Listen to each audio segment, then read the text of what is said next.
مولاي صل وسلم دائما أبدا على حبيبك خير الخلق كلهم. مولاي صل وسلم دائما أبدا على حبيبك خير الخلق كلهم. مولاي صل وسلم دائما أبدا. اسی نے پیدا کر کے انسان بنایا ہے، اگر وہ انسان نہ بناتا تو میں تم سے مطالبہ ہی نہ کرتا۔ میں نے کسی درخت سے جا کر یہ کلمہ پڑھنے کا حکم نہیں دیا ہے، میں کسی جاتے ہوئے اونٹ کو نہیں کہہ رہا ہوں کہ میرا کلمہ پڑھو میں نبی بن کے آیا ہوں، میں تو انسان کو کہہ رہا ہوں کیونکہ مجھے پہچان ہے کہ یہ لوگ ہیں جن کے اندر شعور ہے کہ وہ کسی کو پہچان سکتے، اس لیے میں دعویٰ کر رہا ہوں اگرچہ تم بادیہ نشین ہو، پڑھے لکھے بھی نہیں ہو، اگرچہ تم خوددار بہت ہو، اگرچہ یہ ہے کہ تمہیں گردن جھکانے کی عادت بھی نہیں ہے، ساری عمر گردن تن کے رہنے کا طریقہ اپناتے ہو، لیکن میں تمہیں یہ کہنا چاہتا ہوں کہ جس نے تمہیں انسان بنایا ہے اس نے انسان بننے کے کچھ تقاضے بھی کیے۔ اس نے کہا ہے انسان ایک جانور سے تقاضا نہیں کیا کہ باپ کی عزت کرو، ایک جانور سے یہ نہیں کہا کہ تم معاشرے میں رہو تو پردہ دار ہو کے رہو، یہ تو تمہیں ہی کہا، تمہیں ہی دیا ہے، یہ شعور کی دولت تمہیں دی ہے، اپنے شعور کو پہچانو کہ تم انسان ہو، حیوان نہیں ہو۔ اور یہ مطالبہ میں انسانوں سے کر رہا ہوں، کیوں کہ مجھے انسانوں کی طرف اللہ نے رسول بنا کے بھیجا، اللہ نے رسول مجھے انسانوں کی طرف بنا کے بھیجا ہے کہ حکم یہ دیا تھا قل ایھا الناس، اے نبی کہہ دیجئے کہ اے لوگوں سنو، اے وہ انسانوں جو انسان ہو سنو، انی رسول اللہ علیکم جمیعا، میں سب انسانوں کے لیے رسول بن کے آیا، میں رسول ہوں ہر اس بندے کے لیے، ہر اس فرد کے لیے، ہر اس جاندار کے لیے جو انسانوں میں ہے، جو آدمیت میں ہے۔ میں کائنات کا رسول ہوں، لیکن رسالت کا مطالبہ نہیں کرتا کہ تم کلمہ کرو۔ میں نے کبھی کسی درخت پر کھڑے ہو کے نہیں کہا کہ کلمہ پکارو، میں تم سے کہتا ہوں کہ کلمہ کرو۔ یہ مطالبہ تمہارے لیے ہے، وہ تو فطرت میں جو انہیں پہچان دی ہے وہ پہچانتے ہیں، اگرچہ ان کو بھی پہچان دی ہے، ان کو بھی پہچان دی ہے، جانور کو پہچانتا ہے اور انسان کو بھی پہچانتا ہے۔ کیا خبر کہ کتنے لوگ کتنوں کو جانتے ہیں، لیکن میں تم سے میرا رب کہہ رہا ہے کہ کہہ دیجئے کہ میں رسول ہوں پوری انسانیت کے لیے۔ دو باتیں کہہ دی، ایک تو کہ میں اللہ کا رسول ہوں، اور یہ بات جو رسول اللہ کہہ رہا ہوں میں خود نہیں کہہ رہا، کل کا لفظ لگا ہوا ہے، حکم ہے مجھے کہنے کا، حکم ہے کہ یہ کہوں۔ اور دوسری بات یہ کہ میں رسول ہوں، پیغامبر ہوں، رب بن کے نہیں آیا، الہ بن کے نہیں آیا، میں نے یہ دعویٰ ہی نہیں کیا کہ میں رب ہوں، میں نے یہ دعویٰ ہی نہیں کیا کہ میں معبود ہوں، میں نے یہ دعویٰ ہی نہیں کیا کہ میں نے تجھے تخلیق کیا ہے، میں تو یہ دعویٰ کرتا ہوں کہ جو خالق و مالک ہے میں اس کا پیغامبر، میں اس کا پیغام لے کے آیا، تو اس لیے میری رسالت کی حیثیت تسلیم کرو، میں ربوبیت منوانے نہیں آیا۔ یہی خرابیاں ہوتی رہیں، جو بڑا بنا وہ رب بن گیا، ہندوؤں کے ہاں جو دویتا بنا وہ رب بنا، وہ خواہ وہ رام چندر ہو یا راجا کرشن ہو، جو بھی بڑا بنا اس نے رب بننے کی کوشش کی، اور یہاں تک کہ جو کو نہیں بنایا وہ جب بڑا بنا تو وہ خود ہی رب بن گیا۔ فرعون نے رب ہونے کا دعویٰ کر دیا اگرچہ حکومت اسے اللہ نے دی تھی، مصر کی حکومت ملی چھوٹے سے ملک، دنیا کا چھوٹا سا ملک، 20واں حصہ بھی نہیں ہے دنیا کا، اس تخت پہ بیٹھے کہتا ہے نا ربکم الاعلیٰ، لوگوں میں سب سے بڑا رب۔ کیوں کہ وہ اپنے آپ کو پہچان نہیں رہا کہ وہ کیا ہے۔ یہ کتنی بے خبری ہے کہ اللہ دینے والا جو خالق ہے وہ تمہیں سہولت دے اور تم کہو کہ میں اعتراف کیوں نہیں کرتے کہ دینے والا دے رہا، مانتے کیوں نہیں کہ وہ دینے والا۔ تو فرعون نے یہ دعویٰ کر کے اللہ کی ربوبیت کو جھٹلا دیا، لیکن سامنے حضرت موسیٰ علیہ السلام آ گئے، وہ بھی رب کے بندے تھے، رب نے انہیں پیدا کیا تھا، فرعون کو بھی رب نے پیدا کیا تھا، اسے تخت دیا تھا، انہیں کچھ نہیں دیا۔ یہ تو صحراؤں میں ہوتے ہوئے آئے تھے، یہ تو صحراؤں میں کہاں آئے تھے، یہ تو 10 سال حضرت شعیب علیہ السلام کے گھر خدمت کرتے رہے تھے، یہ تو نہیں دیا۔ لیکن یہ نہیں بتایا کہ میں جسے بہت دیتا ہوں وہ دعویٰ کرے اور جسے نہیں دیتا ہوں وہ دعویٰ نہ کرے۔ فرمایا شناخت جسے ہو گئی ہے وہ بڑا ہے، جسے شناخت ہو گئی ہے وہ بڑا ہے۔ فرعون کو اپنی شناخت نہ ہو سکی، وہ تخت پہ بیٹھ کے بھی ذلیل ہوا، اور موسیٰ علیہ السلام نے رب کو پہچان لیا، وہ صحرا نورد ہو کر بھی فرعون کے تخت کے سامنے کھڑے ہوئے، کیونکہ انہیں اعتماد تھا کہ میں رب کا بندہ ہوں۔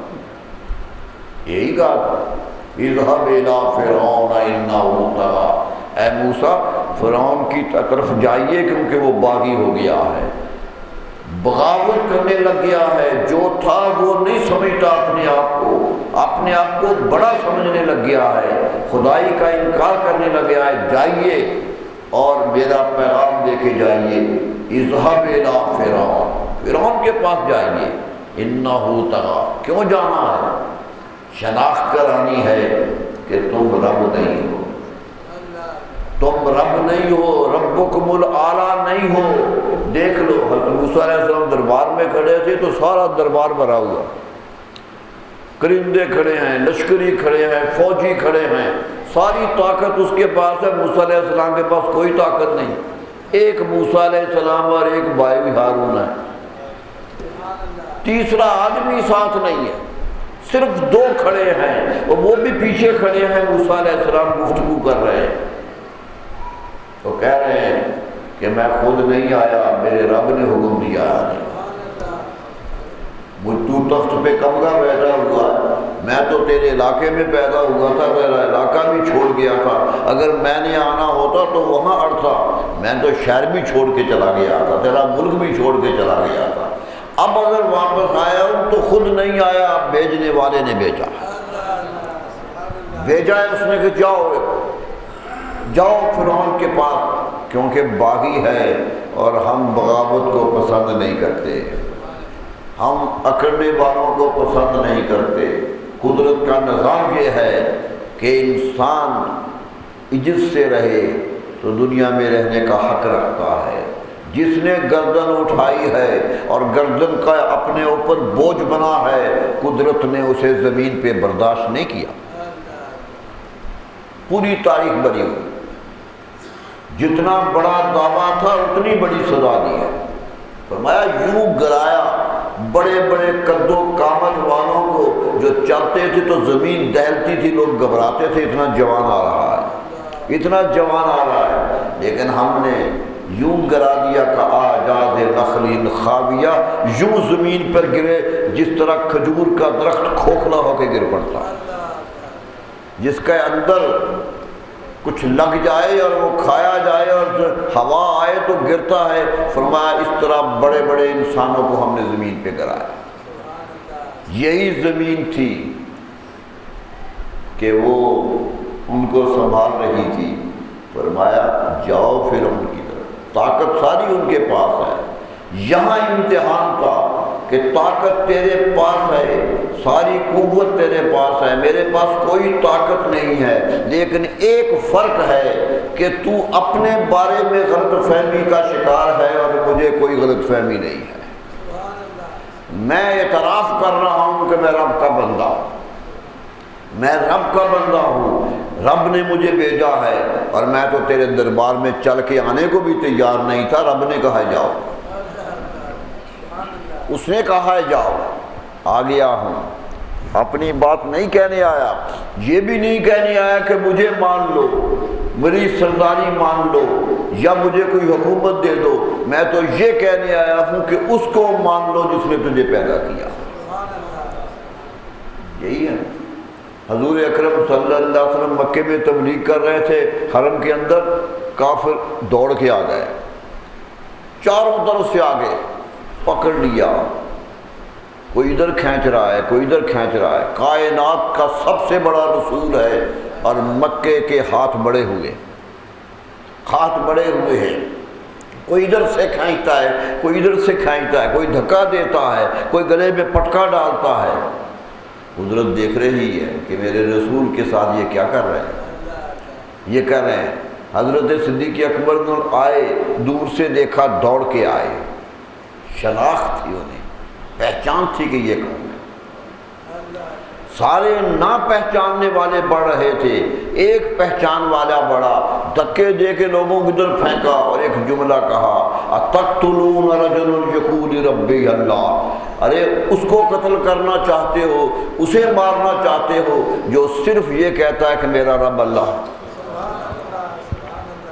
وہ تو تم سے کوئی تخت و تاج نہیں مانگتا، تم سے دولت نہیں مانگتا، وہ تو چندے کی اپیل بھی نہیں کرتا، کچھ بھی نہیں مانگتا، یہی کہتا ہے ربی اللہ، رب میرا اللہ ہے، میرے رب کو مان لو، جس نے تم کو پیدا کیا ہے مجھے بھی پیدا کیا، میں نے اس کی شناخت لے لی ہے، تم اسے بھول گئے ہو۔ فرق میرا اور تمہارا یہ ہے کہ میں اسے پہچان رہا ہوں کہ میرا رب ہے اور تم بھول گئے ہو کہ وہ تمہارا رب ہے۔ جب تم بھول گئے، قرآن مجید کہتا ہے کہ قیامت کو لوگ کہیں گے کہ یہ ہم نے کام کیے، یہ کام کیے، فرمایا رب یہی کہے گا کہ تم وہاں بھول گئے تھے، یہاں میں تمہیں بھول گیا، اب میرے دربار میں کیا لیتے آتے؟ دربار نہیں مانتے ہو، طاقت نہیں مانتے ہو، خالق نہیں مانتے ہو، تو پھر کیا لینے آتے ہو؟ اور یہ یاد رکھو جس طاقت پر تم کہتے ہو میں بڑا ہوں، وہ بھی میں نے دیا ہے، اور جب میں چھیننا چاہوں تو کوئی روک نہیں سکتا، جب میں چھیننا چاہوں تو کوئی راستے میں حائل نہیں ہو سکتا ہے۔ قرآن کہتا ہے ان کو بلاؤ جنہیں تم خدا مانتے رہے، ان کو بلاؤ جو کہے کہ ہم رب ہیں، آج رب وہی ہے۔ قیامت کو یہی ہوگا، قرآن مجید نے کہا کہ ساری دنیا مار دی جائے گی، بڑے بڑوں کی گردنیں گر جائیں گی، ساری کائنات ختم کر دی جائے گی، حتیٰ کہ وہ فرشتہ بھی جو لوگوں کی جانیں قبض کرتا ہے، حدیث میں آتا ہے، وہ بھی نہیں رہے گا، نہ فرشتہ نہ انسان، کچھ نہیں ہوگا۔ اور پروردگار اس وقت کہے گا لمن الملک اليوم، لوگوں بتاؤ آج رب کون ہے، آج مملکت کس کی ہے، آج حکومت کس کی ہے، بتاؤ۔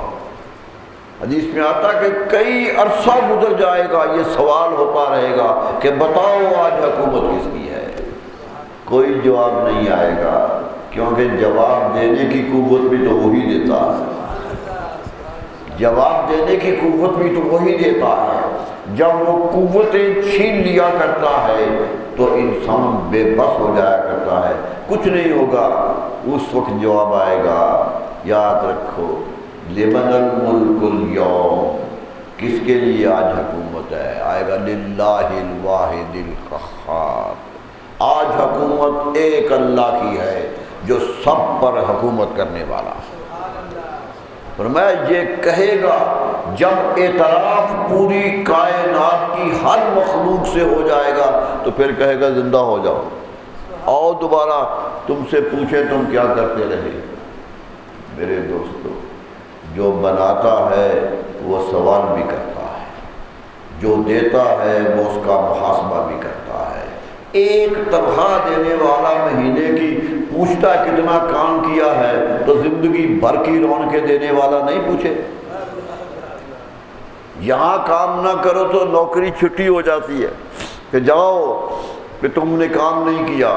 ایک 29 دن اچھا کام کرو، ایک دن اچھا کام نہ ہو اور مالک ناراض ہو جائے تو نکال پھینکا۔ فرمایا اس رب کی بات کرو جو ساری عمر نافرمانیاں کرتی اور وہ دیکھتا رہتا، ساری عمر نافرمانیاں کرتی ہو، وہ تو اسی انتظار میں رہتا کہ کسی دن تمہیں ہوش آ جائے، تم دربار میں آ جائے۔ بخشتا کیسے؟ اتنے گناہ کیے، ڈھیر لگ گئے گناہوں کے، کچھ نہ کچھ زندگی بھر کرتے رہے۔ نبی صلی اللہ علیہ وسلم فرماتے ہیں آخری لمحے بھی اگر رب کا اقرار ہو گیا اور زبان پکار اٹھی کہ میرا رب اللہ ہے، اللہ سارے گناہ معاف کر دیتا۔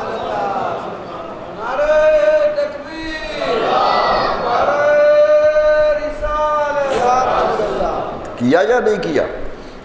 آخر پہ انکار کرتا۔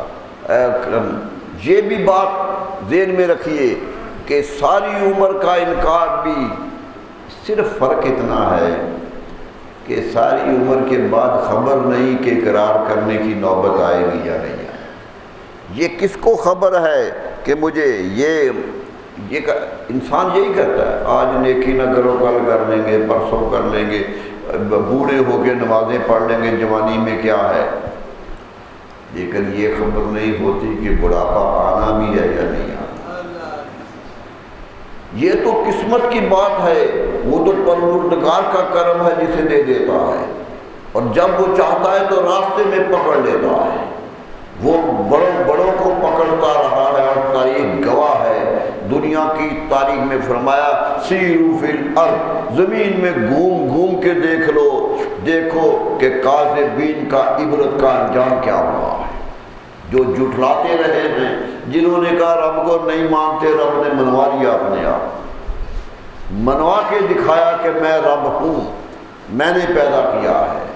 تو میرے دوستو، سب سے بڑی بات انسان کے لیے ہے کہ وہ پہچانے کہ یہ میرا رب ہے، یہ میرا رسول ہے، یہ میرا باپ ہے، یہ میری ماں ہے۔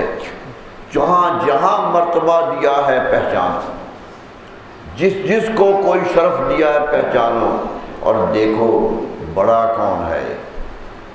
جو گر فرق مراتب نہ کنی زندگی کی، علامہ اقبال نے کہا تھا کہ مرتبوں کا فرق نہیں جانتے ہو تو سب سے بڑے کافر ہو۔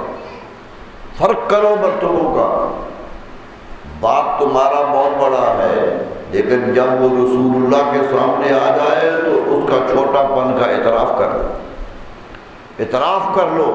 یہی ہوا، ایک صحابی تھے مسلمان ہو گئے، بدوی تھے مسلمان ہو گئے، ماں مسلمان نہیں ہوئی، ماں نے انکار کر دیا اسلام۔ بیٹا ہاتھ جوڑتا ہے کہ اماں جان اسلام اچھا ہے قبول کر لو، ماں کہتی نہیں۔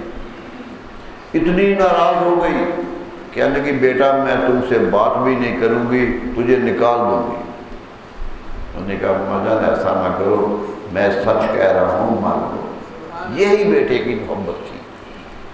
آخر اتنی ناراض ہوئی، کہنے لگی میں کھانا پینا چھوڑ دوں گی، بھوکی مر جاؤں گی، اور لوگ کہیں گے کہ یہ ہے جس کی وجہ سے ماں بھوکی مر گئی ہے، لوگ تجھے تانا دیں گے، میں دنیا میں تمہیں بدنام کر کے جاؤں گی۔ کھانا چھوڑ دیا، ایک دن نہیں کھایا، بیٹھی رہی۔ بیٹا منتیں کرتا رہا، نہیں کھایا۔ دوسرا دن آ گیا، پھر منتیں کرتا رہا، نہیں کھایا۔ تیسرا دن آ گیا تو تڑپنے لگی، مرنے کے قریب ہو گئی۔ بیٹے نے ہاتھ جوڑ کے کہا اماں جان ایک بات فیصلہ کن سن لو، میں بھٹکا ہوا نہیں ہوں، راہ راست پہ ہوں، آپ مر بھی جائیں گی تو میں اسلام نہیں چھوڑوں گا۔ یہ مجھ پر دباؤ نہ ڈالو کہ میں مر گئی تو تمہیں لوگ تانا دیں گے، اس لیے اگر کھانا ہے تو کھا لو، اگر نہیں کھانا ہے تو پھر یقین کر لو میں اسلام لایا چکا۔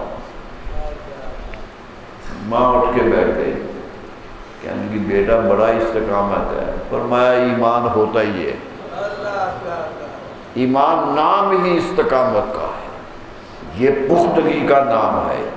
میرے دوستو، مانا ہے تو کھل کے مانو، مانا ہے تو آخری حد تک جا کر مانو۔ یہ تو نہیں ہوا کہ میرا رب اللہ ہے، ذرا سزا ملی تو بھول گئے۔ حضرت بلال کو سزا ملتی تھی نا، وہ مارتے تھے، کہہ سکتے تھے میں نہیں مانتا، جان چھڑا دیتے، یہی ہوا نا، نہیں ہوا، نہیں مانے۔ مارنے والے تھک گئے لیکن مار کھانے والا تھکا نہیں۔ بتا دیا استقامت یہ ہوتی ہے۔ میں نے آپ کو سنایا تھا حضرت مجدد الفسانی نے جب سجدے سے انکار کیا جہانگیر کا، تو جہانگیر نے دربار میں بلایا، بیٹا شاہ جہاں بڑا محبت کرنے والا تھا، آ کے ہاتھ جوڑتا رہا کہ حضرت مجدد، لوگ کئی علماء فتویٰ دیتے ہیں کہ تعظیم کا سجدہ ہو سکتا ہے، عبادت کا نہ صحیح، عبادت کا نہیں تعظیمی سجدہ ہو سکتا ہے۔ لوگ کہتے ہیں کہ یوسف علیہ السلام کو بھائیوں نے سجدہ کر دیا تھا، یہ قرآن کی نص ہے، تعظیمی سجدہ ہو سکتا ہے، عبادت کا سجدہ، آدم علیہ السلام کو سجدہ ہوا تھا، وہ بھی سجدہ تعظیمی تھا، سجدہ عبادت نہیں تھا۔ اس لیے مجبوری ہو گئی ہے، جان کا خطرہ ہو گیا ہے، تعظیم کے لیے سجدہ کر دیجئے۔ بیٹا کہہ رہا ہے، لیکن مجدد الثانی کہتے نہیں، سجدہ جس کو کیا ہے اسے ہی کیا،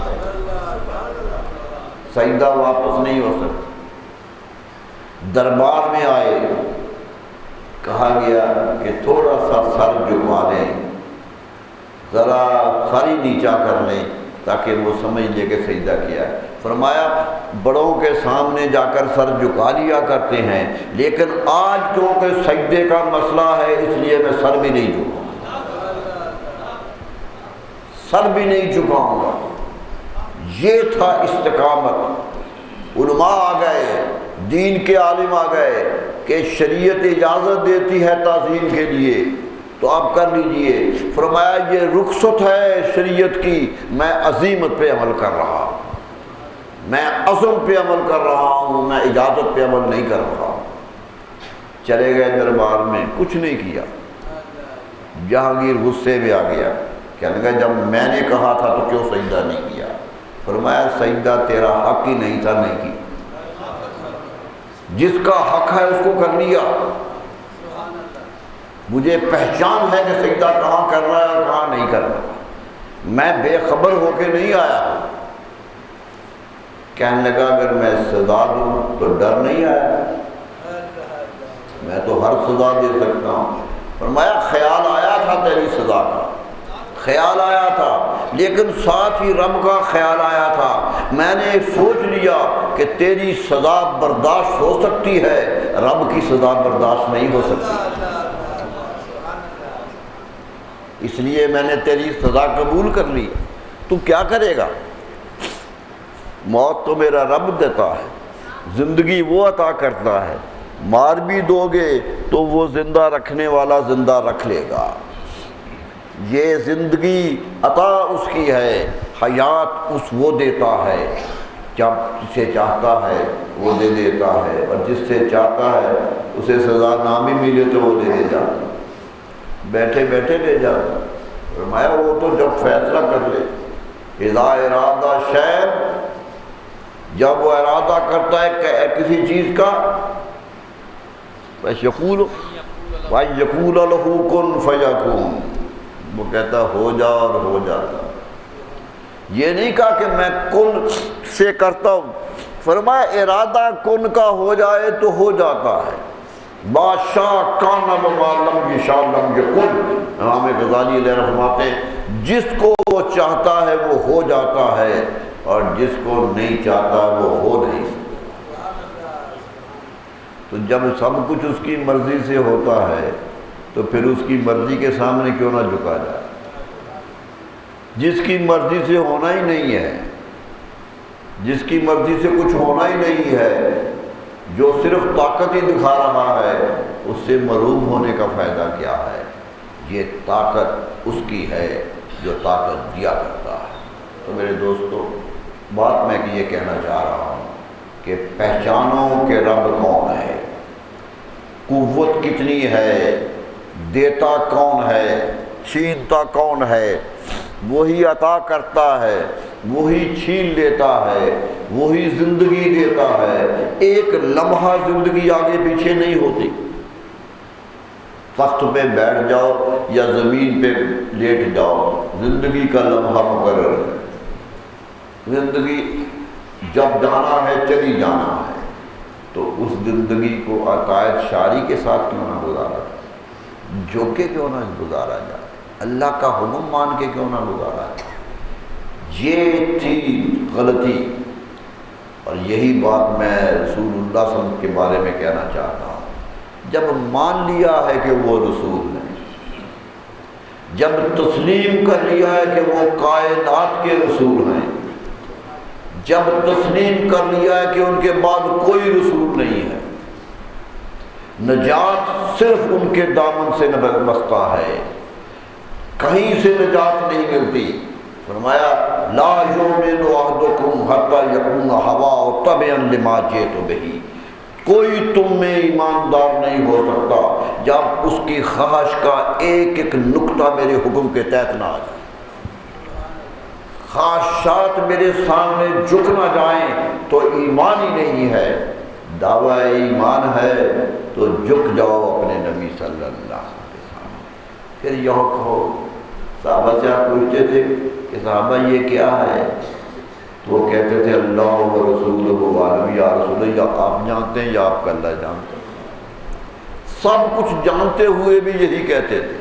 معلوم ہوتا ہے وہ سمجھتے تھے کہ جو یہاں سے حکم ملے گا وہی آخری ہوگا۔ شک نہیں، ہمارے اندر شک ہے، ہمارے اندر تفصیل ہے۔ دیکھیے ایک مثال دیتا ہوں آپ کو۔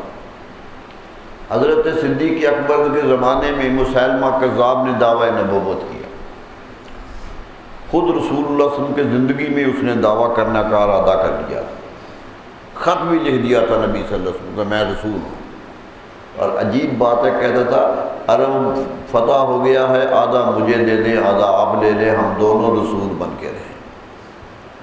شراکت مانگتا تھا رسالت میں۔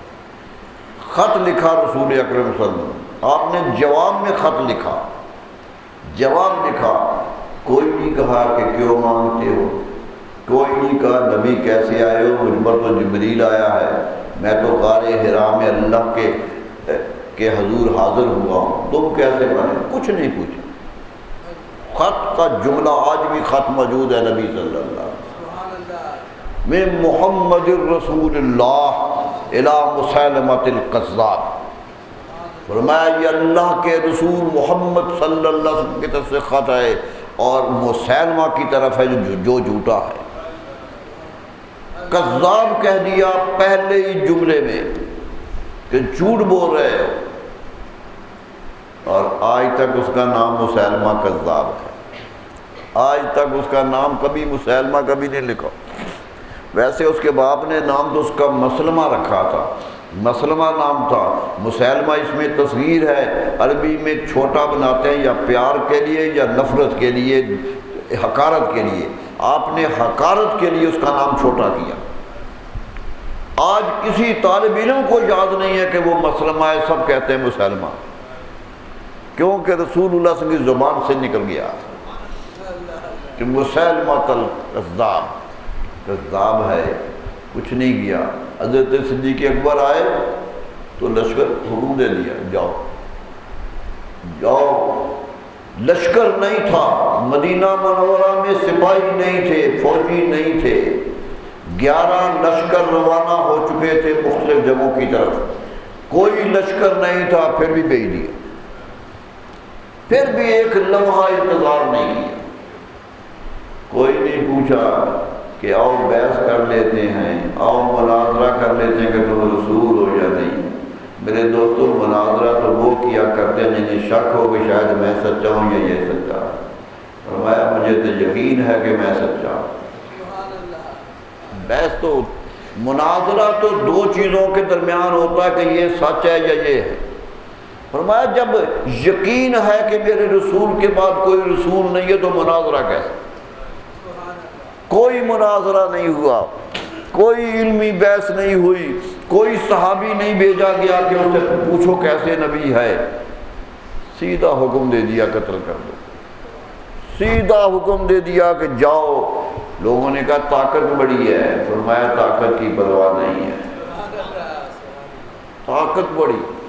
70 صحابی ایسے شہید ہوئے اس جنگ میں جو حافظ قرآن تھے۔ ابھی نیا نیا قرآن حفظ ہونا شروع ہوا تھا، 70 حفاظ قرآن شہید ہو گئے اس جنگ میں۔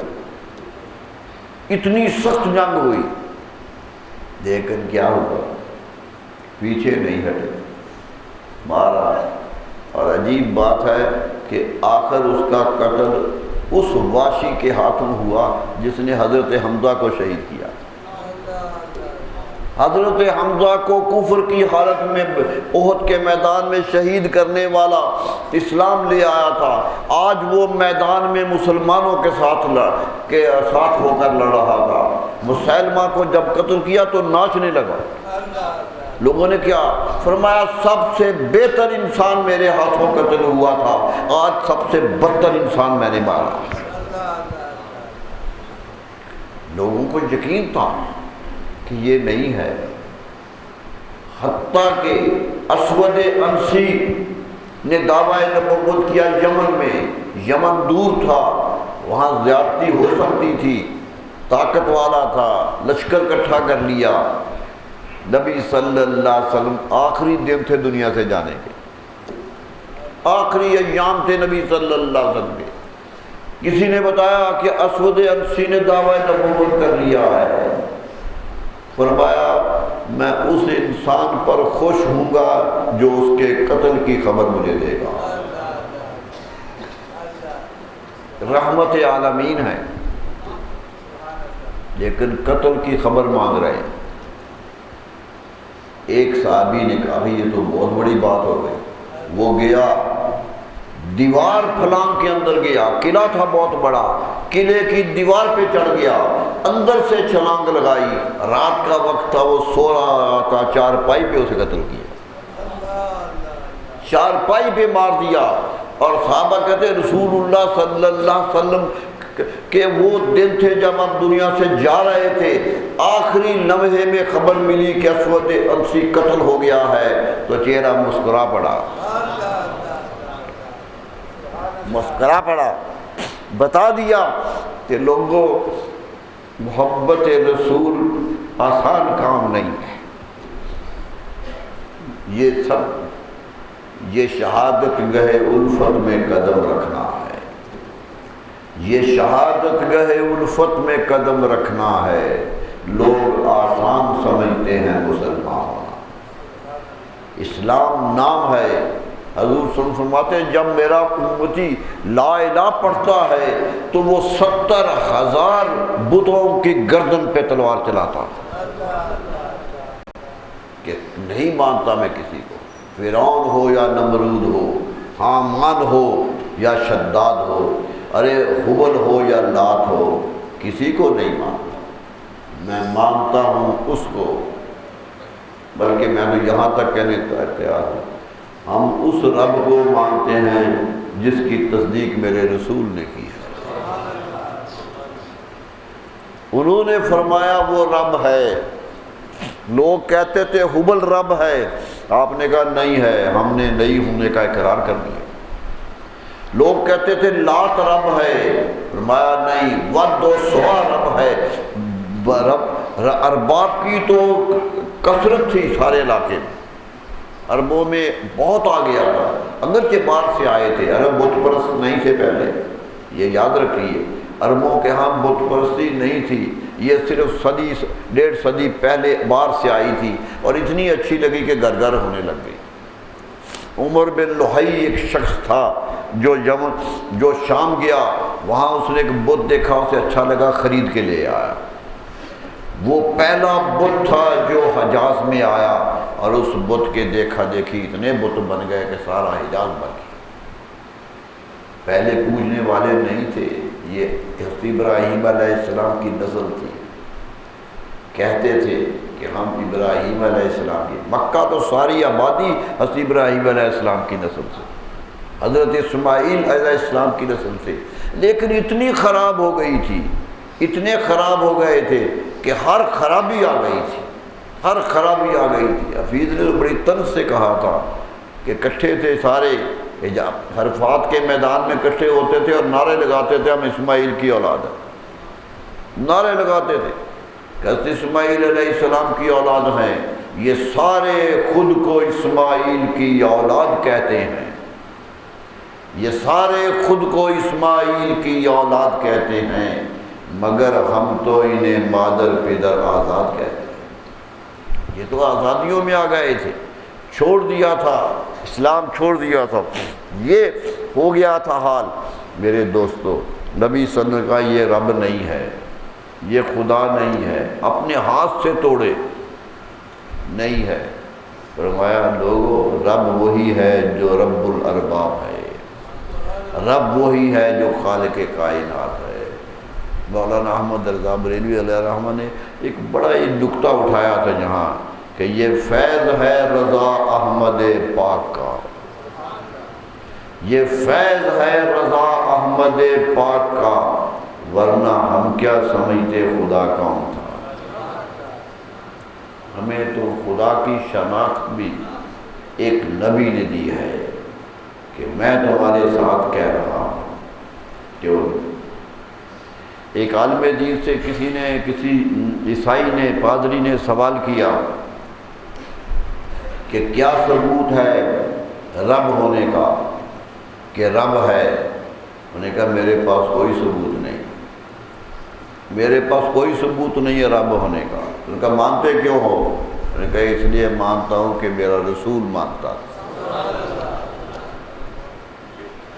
یہی مجدد الثانی علیہ الرحمہ نے کہا تھا۔ کسی نے پوچھا رب کو مانتے ہو؟ کہتے مانتا ہوں۔ کہا پہچانتے بھی ہو رب کون ہے؟ کہا نہیں، پہچانتا نہیں ہوں، مانتا ضرور۔ تو کہا جسے پہچانتے نہیں ہو مانتے کیسے ہو؟ تو مجدد الثانی علیہ الرحمہ کا جواب یہ تھا، من رب محمد میدانا، میں رسول اللہ کے رب کو جانتا ہوں۔ میرے دوستو، شناخت کروائی کہ میری زبان سچی ہے، میں سچ کہہ رہا ہوں کہ تمہارا رب وہ ہے۔ میری زبان پہ پوری 63 سالہ زندگی میں ایک لمحہ کا ذکر کرو جب میری زبان سے جو نکلا ہوا وہ ہوا نہ ہو۔ یہ تو قدرت کا نظام ہے، میں نے پہلے بھی کہا تھا، قدرت کا نظام ہے کہ ایسا سچا نبی ہے کہ ابھی نبوت کا اعلان بھی نہیں کیا تو کافر مانتے ہیں کہ سچا ہے۔ صادق و امین تو پہلے مانتے تھے کہ یہ سچا ہے۔ قدرت نے کہا یہ سچے ہیں تو سچے ہی رہیں گے، کچھ ہو جائے۔ حدیث میں آتا ہے کہ جب معراج سے واپس آئے تو کافروں نے کہا ہمارا قافلہ تھا راستے میں، وہ کب آئے گا؟ دیکھا ہے؟ آپ نے کہا میں نے دیکھا، آپ کا قافلہ آ رہا، میں گزرا ہوں اس کے پاس۔ قافلہ تھا، تجارت کے لیے گیا ہوا تھا، جب گزرے فرمایا میں نے دیکھا ہے، کہ کب آئے گا؟ تو آپ نے کہہ دیا فلاں دن شام کو آ جائے گا۔ دن بتا دیا، وقت بتا دیا، دن آ گیا، قافلہ راستے میں ٹھہر گیا۔ کون روکنے والا تھا؟ انہیں کیا خبر تھی کیا تھی؟ وہ راستے میں پڑا ہو، ایک دن بھی جائے 2 دن کر لیے۔ مکے والے کھڑے ہیں چوٹیوں پہ چڑھ کے کہ قافلہ آئے گا، نبی کی صداقت کا پتہ چلے گا کہ سچ بولا یا نہیں۔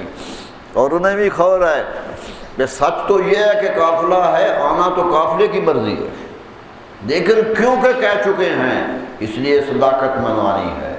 کیا کہا؟ سورج غروب ہونے لگا، آیا نہیں قافلہ، سورج غروب ہونے لگا، قدرت نے کہا روک دو سورج کو، روک دو سورج کو، یہ غروب نہیں ہوگا جب تک قافلہ نہیں آئے گا۔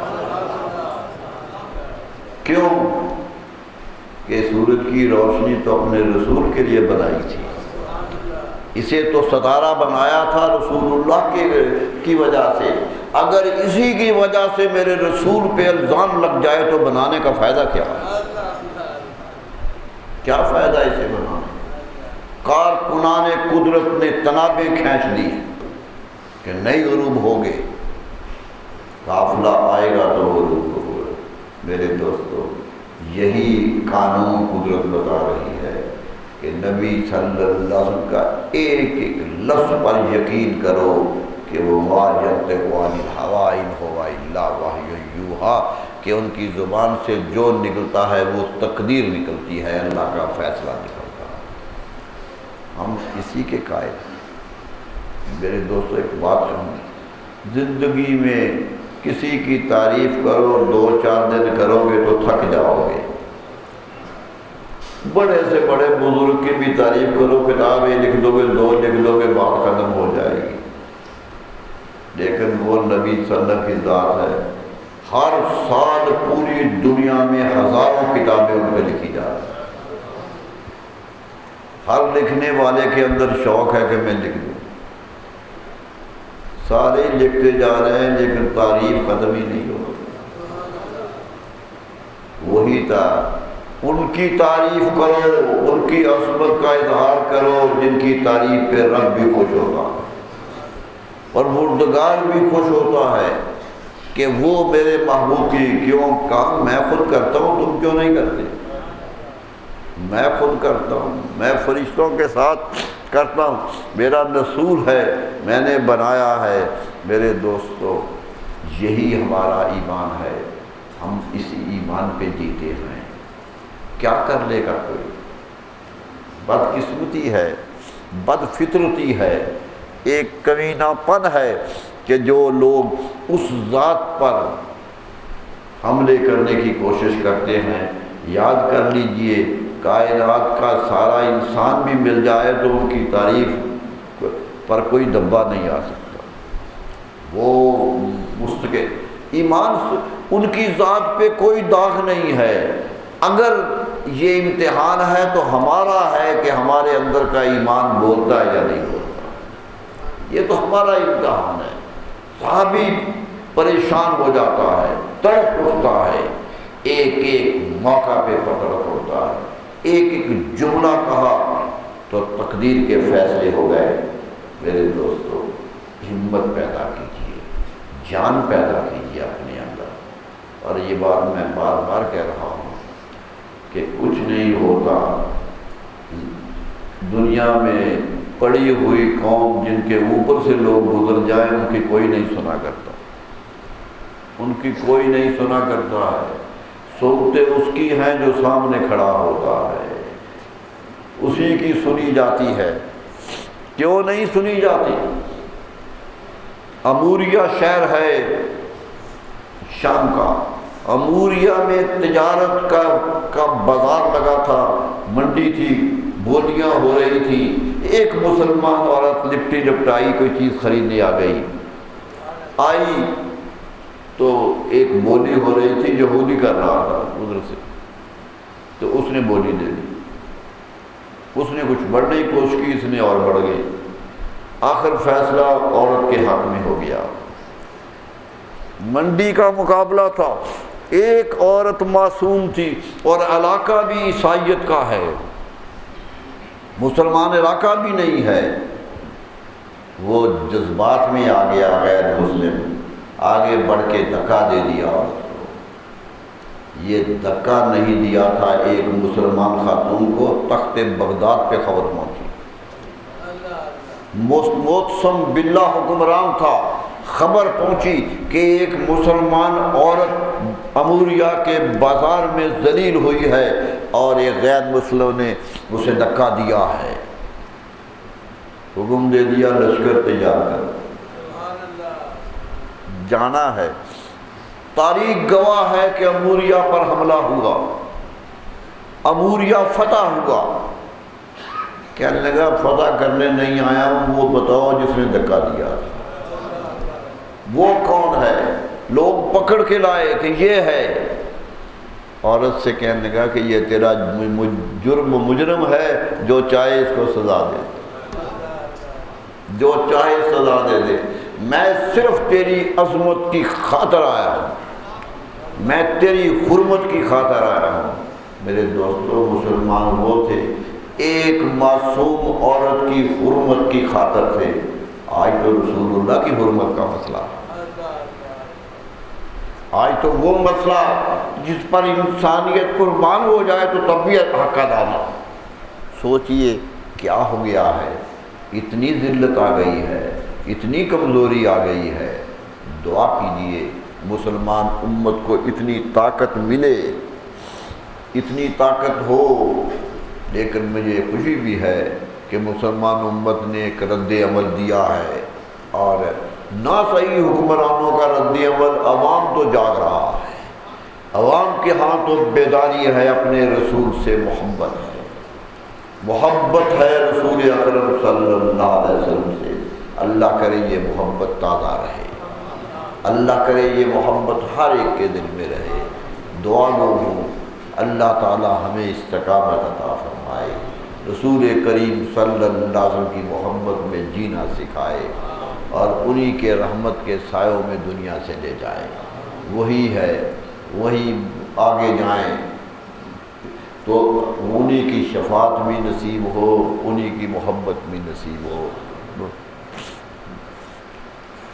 اللہ تعالیٰ سب کو نیکی کی توفیق عطا فرمائے، محبت کی توفیق عطا فرمائے.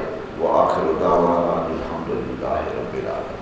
مولاي صل وسلم دائما أبدا على حبيبك